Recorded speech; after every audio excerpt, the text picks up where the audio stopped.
تقاس الكتلة بوحدة الكيلو جرام، بينما الوزن بالنيوتن. وزن جسم ب60 على جبل، وكتلته عند قمة الجبل بكام؟ هقول له الكتلة بتساوي الوزن على عجلة الجاذبية، 60 على 10 فيها 6 كيلو جرام. تمام. ينعدم وزن الجسم في الفضاء الخارجي، بينما تظل كتل الأجسام ثابتة. أي قوة التالية تعتبر قوة مجال؟ قوة مغناطيسية صح، قوة الكهروستاتيكية صح، ألف صح. طب المرونة والتصادم لا طبعا. الجاذبية صح بس الاحتكاك لا. قوة المغناطيسية صح بس المرونة لا. تمام. النقطة اللي بعد كده على بركة الله تعالى بيقول لي القوة التي تجذب جميع الأجسام لأسفل تعتبر قوة جاذبية، وقوة الجاذبية قوة مجال. أي الأشكال يمثل خطوط مجال الجاذبية؟ طبعا هختار جيم لأن خطوط المجال تنجذب للأرض. تقل قوة الجاذبية بين جسمين كلما قلت الكتلة وزادت المسافة. لأن الجاذبية بتعتمد على عاملين، عامل الكتلة وعامل المسافة، على علاقة طردية مع الكتلة وعلاقة عكسية مع المسافة. بمعنى كل ما بتزيد الكتلة بتزيد الجاذبية، كل ما بتقل الكتلة بتقل الجاذبية، ولكن كل ما بتزيد المسافة تقل الجاذبية. تمام. يبقى اختياري لألف. اكتشف العالم نيوتن أن الأجسام تنجذب ببعضها بقوة الجاذبية. أي الأشكال الآتية يعبر عن اتجاه القوة المتبادلة بين جسمين؟ هل هيكون في قوة تنافر؟ لا طبعا. هل في اتجاه معين؟ لا طبعا. اختياري هيكون لذلك. هينجذبوا البعض بنفس القوة. أي كل مالي يعبر عن أهمية قوة الجاذبية عدا أنها هل هي مسؤولة عن استقرار الأجسام؟ صح. سقوط الأمطار؟ صح. مد وجزر؟ صح. يبقى مين غلط؟ د. يبقى اختيارها يكون لمين؟ لد، لأن ليس لها علاقة بقوة الاحتكاك. تحدث ظاهرة المد والجزر في اليوم الواحد مرتين. ظاهرة المد والجزر من نتائج قوة التجاذب بين الأرض والقمر. تتكون الثقوب السوداء في الفضاء عادة عند ينكمش نجم. طب هنا ينكمش نجم يبقى اختيارها يكون لي ألف. تاني، ظاهرة المد والجزر من نتائج قوة التجاذب بين الأرض والقمر. تتكون ظاهرة الثقوب السوداء في الفضاء عادة عندما ينكمش نجم في نهاية حياته.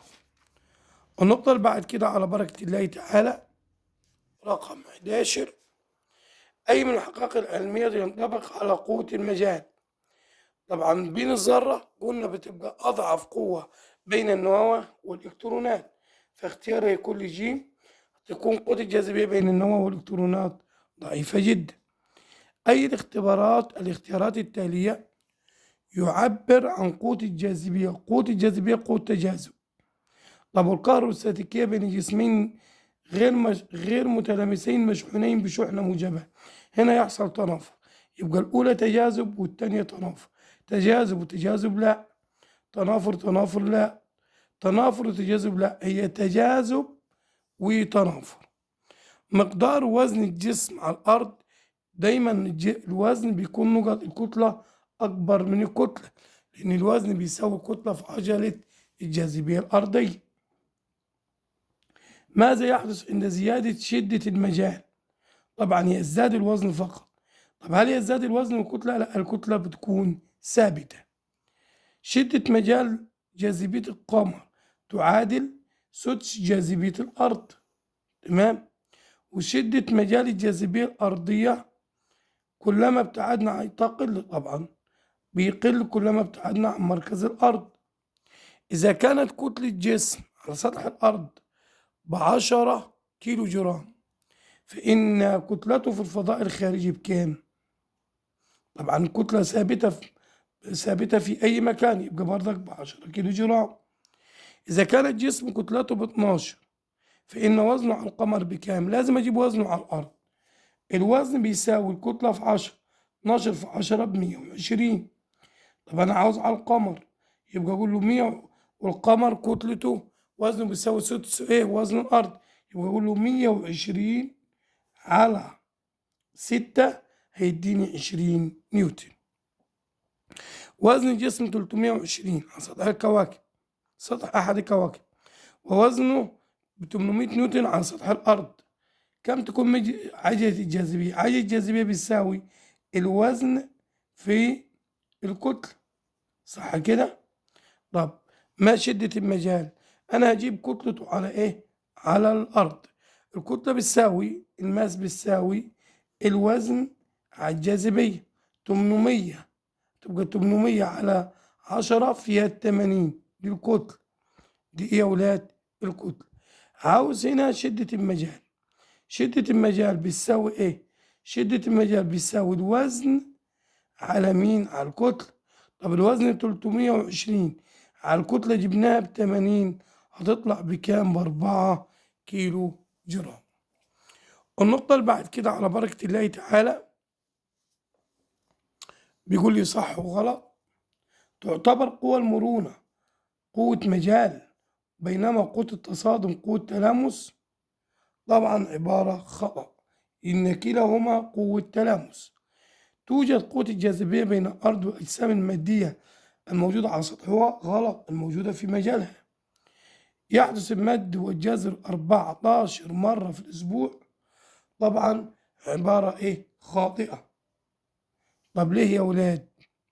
يحدث المد والجزر 14 مرة في الأسبوع الواحد.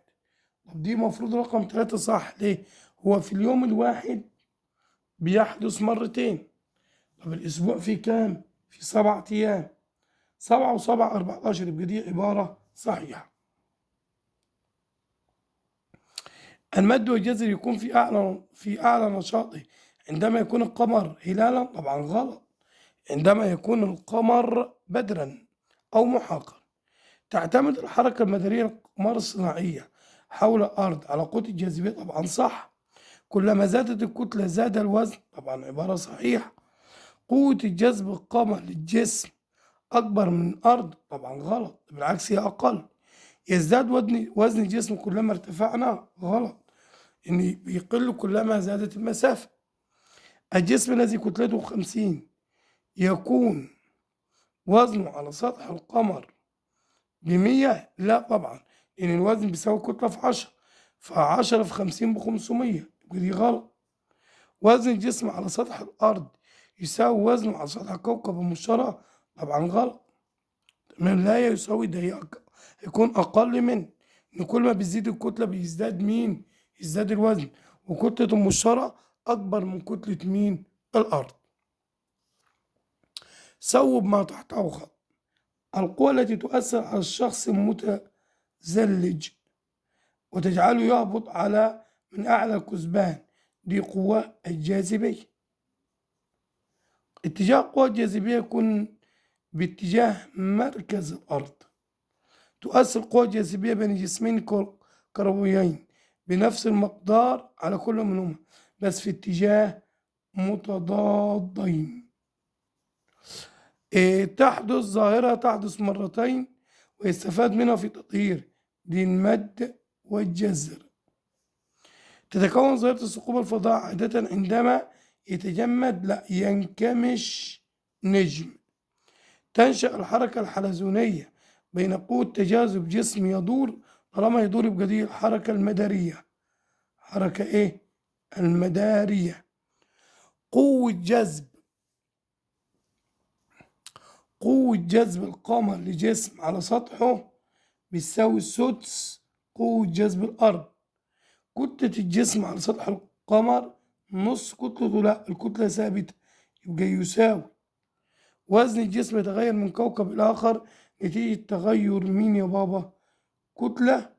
لا، نتيجة تغير شدة مجال الجاذبية. وزن الجسم عند سفح الجبل، تمام، عند أعلى، وزنه عند القمة تحت، يعني لا، تحت هيكون أكبر، كلما ارتفعت الأعلى طبعا الوزن بيقل. النقطة اللي بعد كده على بركة الله تعالى بيقول لي اذكر مثالا واحدا. قوة تلامس زي التصادم، قوة مجال زي قوة المرونة، قوة المدارية زي حركة القمر حول الأرض. هنا الكيلو جرام هتاخد 5 وحدة قياس الكتلة، والنيوتن هتاخد 4. النيوتن لكيلو جرام هي وحدة قياس مجال شدة الجاذبية. النيوتن هتاخد رقم 1 بتقيس القوة. الكولم هتاخد رقم 3 وحدة قياس الشحنة الكهربية.